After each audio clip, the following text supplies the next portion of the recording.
Hello out there, this is your boy Chef Brooklyn. I'm coming to you with a recipe for some lamb chops. This recipe for lamb chops is good for anywhere between 5 to 12 lamb chops depending on the size. But 5 to 12, I'll max it out to 14. Alright, I say 15, max it out to 15 depending on the size. Okay, now with that being said, let me just let you, look over the recipe. Let me bring it in a little closer.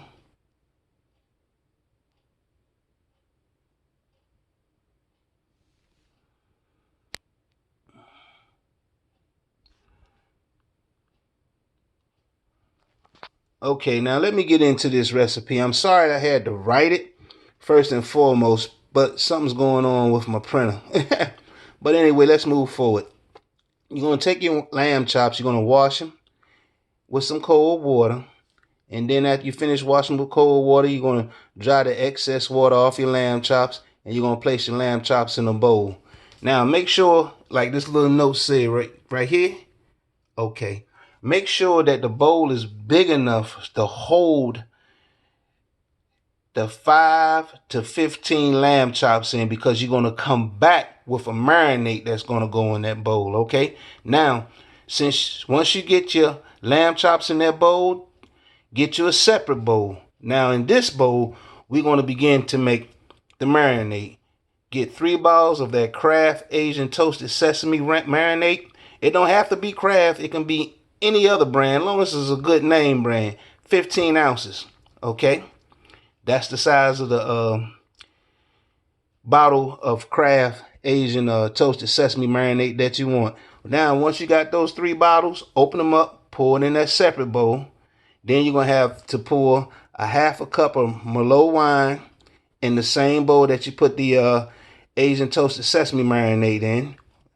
And a half a cup is 4 ounces. And then you're going to get 3 sprigs of fresh thyme.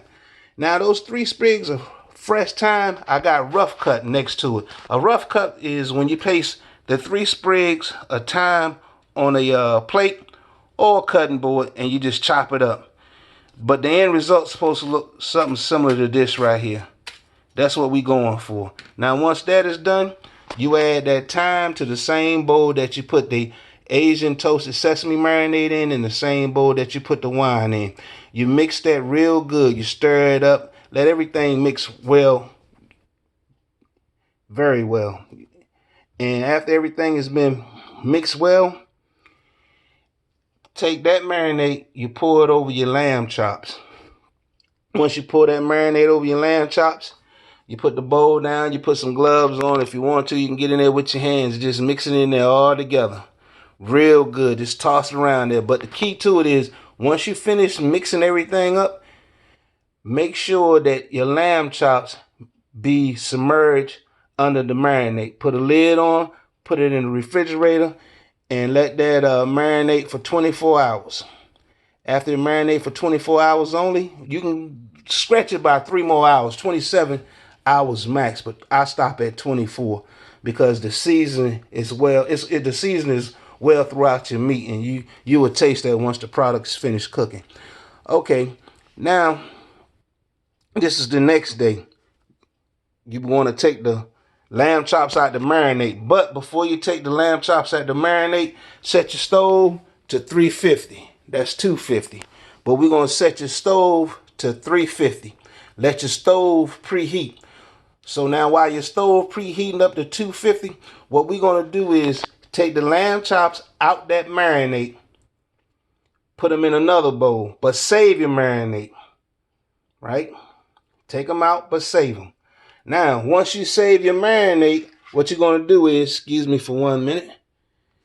Once you save your marinade and you got your lamb chops in another bowl, make sure that you get your pan, get it hot. Once that pan is hot, make sure you have some oil in there. Get it nice and hot.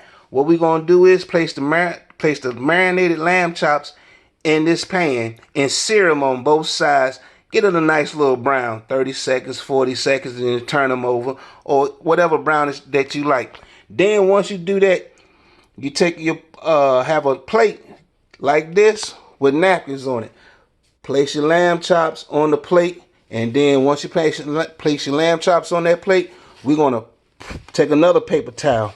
Dry all that excess oil off your lamb chops.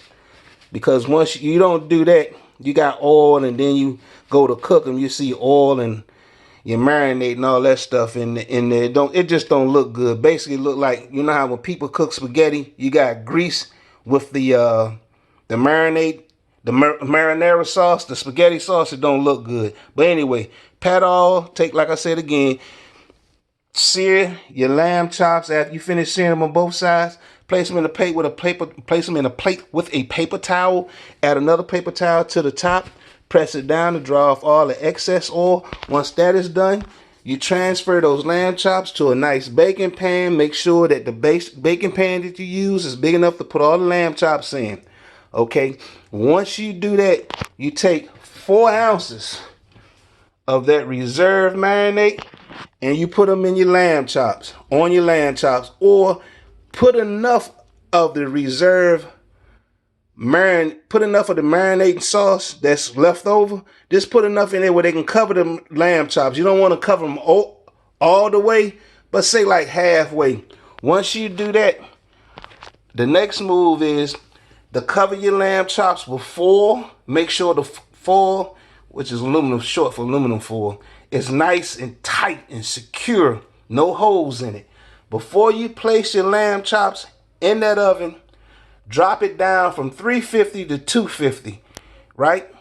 Put them in the oven and let them cook until done.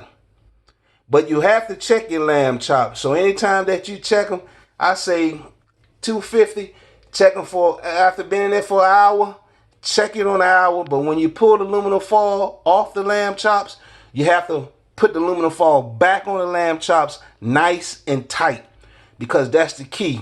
Nice and tight, because what happens is all that steam from that marinade sauce goes up and come back down, and it works as a perfume. Basically, it makes the meat smell good, and it's gonna make it taste even that much better. So cook until it's done, or cook until it's tender, and that's it. I'm like yesterday, and I hope that you enjoy this recipe. I'm gone, Chef Brooklyn.